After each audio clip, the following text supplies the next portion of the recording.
पुराने समय की बात है कि किसी गांव में एक बुढ़िया रहती थी। वह बहुत नियम धर्म से व्रत रखती थी। एक दिन भगवान के घर से यमदूत उसे लेने आ गए और बुढ़िया चल पड़ी। चलते चलते गहरी नदी आई तो यमदूत बोले, गोदान किया है कि नहीं? उनकी बात सुनकर मन में श्रद्धा से गाय को याद किया। वह गाय आ गई। बुढ़िया इस गाय की पूंछ पकड़कर नदी पार कर गई। यमदूतों के साथ फिर आगे बढ़ी तो काले कुत्ते आ गए। कुत्तों को दान किया तो बुढ़िया ने कुत्तों को याद किया। कुत्ते रास्ते से हट गए। अब बुढ़िया फिर से आगे बढ़ी। उसके सर पर कौओं ने चोंच मारना चालू कर दिया। यमदूत बोले, माई, ब्राह्मण के बेटी को सर पर तेल लगाया था। बुढ़िया ने ब्राह्मण के बेटी को यह ध्यान किया तो कौओं ने चोंच मारना बंद कर दिया। कुछ आगे बढ़ने पर बुढ़िया के सर पर कांटे चुभने लगे। यमदूत फिर से बोले, माई, किसी को खड़ाऊ दान किया था तो खड़ाऊ को ध्यान किया, खड़ाऊ आ गई। बुढ़िया आगे बढ़ी। यमराज के दरबार में चित्रगुप्त महाराज बोले, धर्मराज महाराज जी, बुढ़िया ने दान पुण्य बहुत किया, लेकिन आपकी ना तो कहानी सुनी, ना दान किया, ना पुण्य किया, तो मैं परमधाम का दरवाज़ा कैसे खोल दूं? सारी बात सुनने के बाद बुढ़िया बोली, हे भगवान, आप मुझे 7 दिन के लिए धरती पर भेज दीजिए।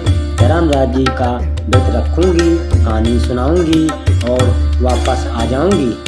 धर्मराज बुढ़िया को धरती पे भेज देते हैं और अपने पर जाती है।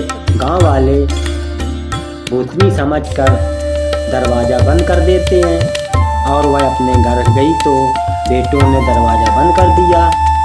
बुढ़िया ने कहा, मैं भूतनी नहीं हूँ, मैं धर्मराज जी की आज्ञा से धरती पर 7 दिन के लिए आई हूँ। इन दिनों मैं धर्मराज जी का व्रत रखूँगी, उनका ध्यान करूँगी, परमधाम चली जाऊँगी। बुढ़िया की बात सुनकर दरवाज़ा खोल दिया। पूजा सामग्री का प्रबंध किया गया, लेकिन जब बुढ़िया कहानी कहती है तो वह पुकारा नहीं भरते। बुढ़िया फिर अपने पड़ोसन को कहानी सुनाती थी और वह आरती गाती। 7 दिन हो जाने के बाद धर्मराज जी ने बुढ़िया के लिए विमान भेजा। बेटा बहू सारे गांव वाले स्वर्ग जाने के लिए तैयार हो जाते हैं। बुढ़िया ने कहा, तुम कहाँ तैयार हो रहे हो? मेरी कहानी पड़ोसन ने सुनी है, इसलिए वह मेरी साथ जाएगी। सारे गांव वाले बुढ़िया से धर्मराज जी की कहानी की आग्रह करते हैं। तब बुढ़िया धर्मराज की कहानी सुनाती है। कहानी सुनने के बाद बच्चे समेत गांव वाले स्वर्ग चले जाते हैं।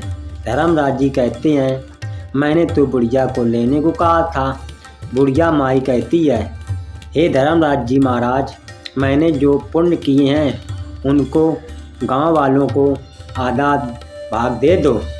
इस तरह से गांव वालों को स्वर्ग जाने के लिए बुढ़िया समेत गांव वाले स्वर्ग चले जाते हैं। इस तरह से हमारी कहानी समाप्त होती है।